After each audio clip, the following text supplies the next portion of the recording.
Uniform civil કોડને લઈને મહત્વના સમાચાર મળી રહ્યા છે। ગુજરાતમાં યુનિફોર્મ સિવિલ કોડને લઈને ગાંધીનગરમાં પહેલી બેઠક મળી। રાજકીય અને બિન રાજકીય સભ્યો સાથે કાયદા અંગે ચર્ચા થઈ।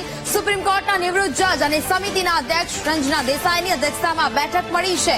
યુનિફોર્મ સિવિલ કોડ સંદર્ભે મુદ્દાઓ કમિટી સમક્ષ રજૂ કરવામાં આવશે।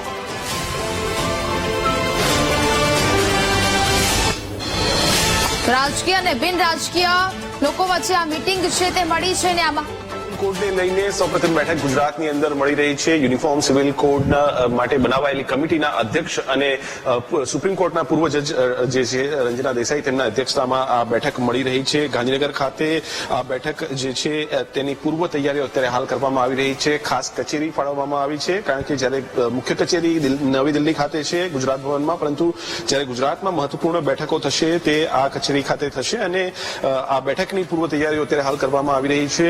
આજે કમિટીના સભ્યો સાથે બેઠક છે, તેની અંદર રાજકીય અને બિન રાજકીય જે લોકો છે તે પોતાના મુદ્દા કમિટી સમક્ષ મૂકી શકશે, પોતાના વાંધાઓ હશે તે પણ મૂકી શકશે। તમામ કમિટીના સભ્યો જે છે તે પહોંચી ચૂક્યા છે। દ્રશ્યો બીજી તરફના પણ હું આપને બતાવવા માંગીશ કે કચેરીની અંદર અત્યારે હાલ અન્ય જે સભ્યો જે છે તે પહોંચી ચૂક્યા છે અને વિશેષ આ જે કમિટી છે તે કમિટી અત્યારે હાલ જે છે તે રંजना દેસાઈ જે કમિટીના અધ્યક્ષ છે તે ટૂંક સમયમાં અહીંયા પહોંચશે અને ખાસ આ બેઠક જે છે તેની અધ્યક્ષતા કરશે। આ બેઠક જે છે તેની અંદર જે પણ મુદ્દાઓ જે કમિટી સમક્ષ આવશે અથવા કોઈના વાંધાઓ હશે, સૂચનો હશે તે કમિટી સમક્ષ મૂકશે। આ તમામ રાજ્યની અંદર અલગ અલગ ઝોનવાર આ બેઠક જે છે તે થવાની સંભાવનાઓ અત્યારે હાલ જોવામાં આવી રહી છે અને ઝોનવાર જે બેઠકો અને જે મુદ્દાઓ તેમની સમક્ષ આવશે તે મુદ્દાઓ ઉપર ચર્ચા કરી, સમીક્ષા કરી આખરી રિપોર્ટ રાજ્ય સરકારને સોંપશે। લગભગ 45 દિવસનો સમય અગાઉ આપવામાં આવ્યો હતો, પરંતુ તે પહેલા પણ આ રિપોર્ટ જે છે તે સરકારને સબમિટ થઈ શકે છે અને ત્યારબાદ ગુજરાતમાં યુસીસી લાગુ કરવા માટેના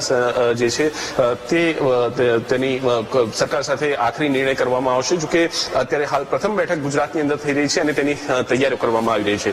કેમેરામેન શાયર શર્મા સાથે મેહુલ દેસાઈ, ગાંધીનગર।